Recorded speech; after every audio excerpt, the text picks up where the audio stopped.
Welcome back, my little TCLs. I'm Scorpion72, and today we're taking a look at the DC Comics Icons Wonder Woman, New 52 Wonder Woman. And if you haven't seen the movie, go see it, check it out, it is amazing. So she comes in a window box setting, box packaging I should say. There's a logo on top, on the sides, just tell you that what it's based off. It's based off the Mazo virus storyline. Not sure what's going on with these icons. They might be the last of the single packs right now. I know there's a few coming out October, but nevertheless, she's one of the better figures of this line in this wave, and she's 50-50. I'll explain that a little bit later. This is the other figures that are in the wave there: Swamp Thing, Cyborg, and Deathstroke. So without further ado, let's take a look at the figure inside. Now before I continue, she's supposed to come with a lot of different accessories and stuff, as she does, and it seems that they managed to keep to that. The only thing I don't understand is why they changed her head.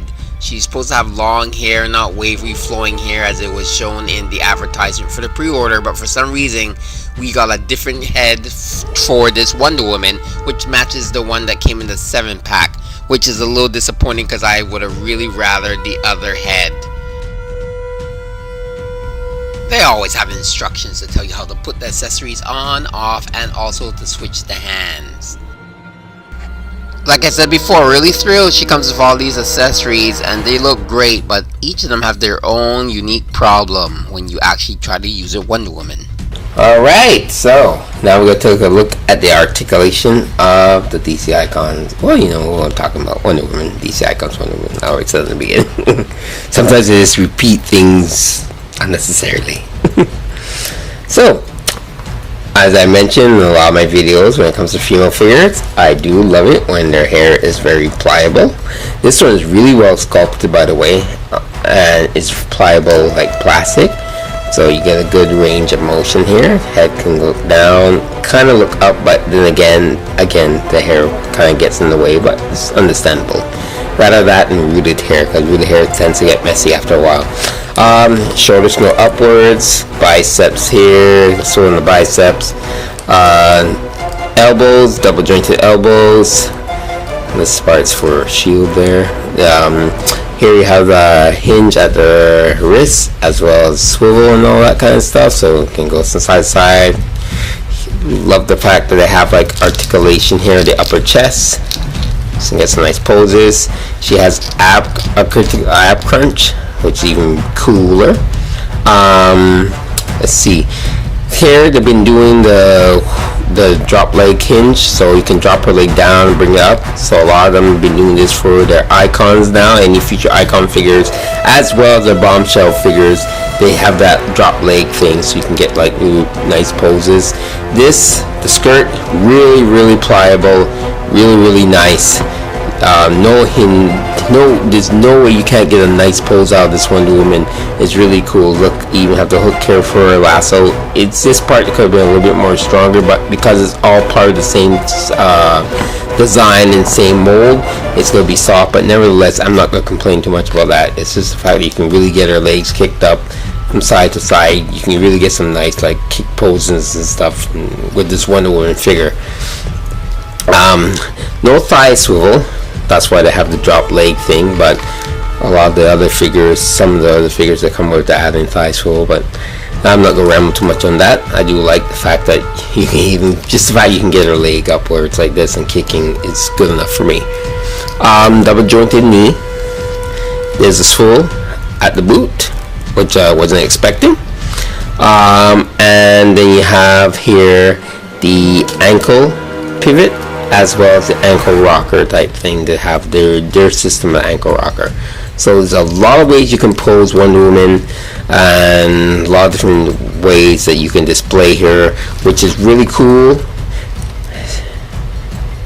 And not more I can say about that. I can't complain. Other than the fact that the other complaint I did make is just that I wish that this Wonder Woman we had gotten the original head sculpt that we're supposed to get, because that head sculpt was really nice, and I don't know why they changed it at the last minute.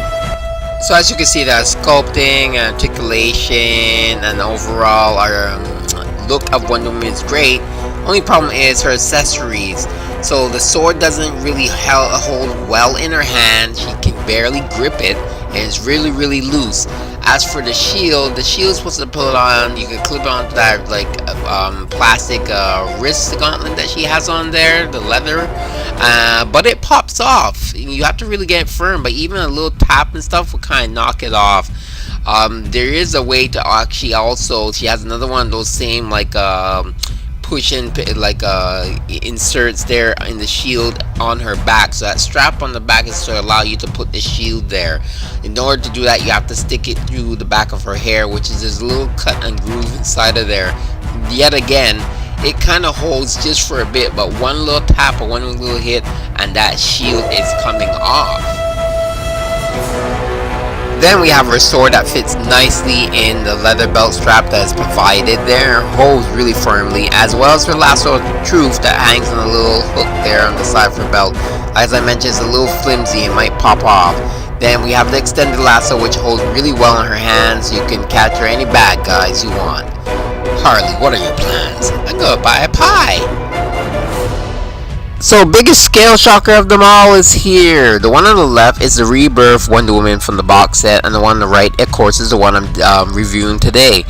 I have no idea what DC Collectibles were doing at this point. I think they were getting a handle on the scale and making sure it's a 6-inch figure, but there is a big difference by 1.5 inches between the two Wonder Womans.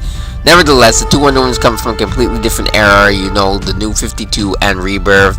Like I said, the hairs are exactly the same sculpt, which I wish they had kept the hair that was supposed to originally be for the New 52 Wonder Woman, and that would really differentiate her from looking exactly the same as the Rebirth Wonder Woman. So it's kind of like take your pick if you manage to have both of them. So there's not much more I can add about this figure other than the fact that it's a great figure. I wish the sword would hold better in her hand and the shield was really was a little bit more practical for her. But nevertheless, it's really a cool figure.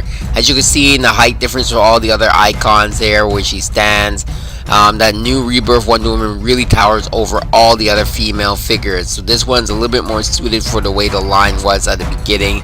But nevertheless, the things are changing and we don't know what the future holds. If anything, that is. Of course, hit that little bell and find out when I put out a new video. As I keep saying, enjoy your toys and keep playing.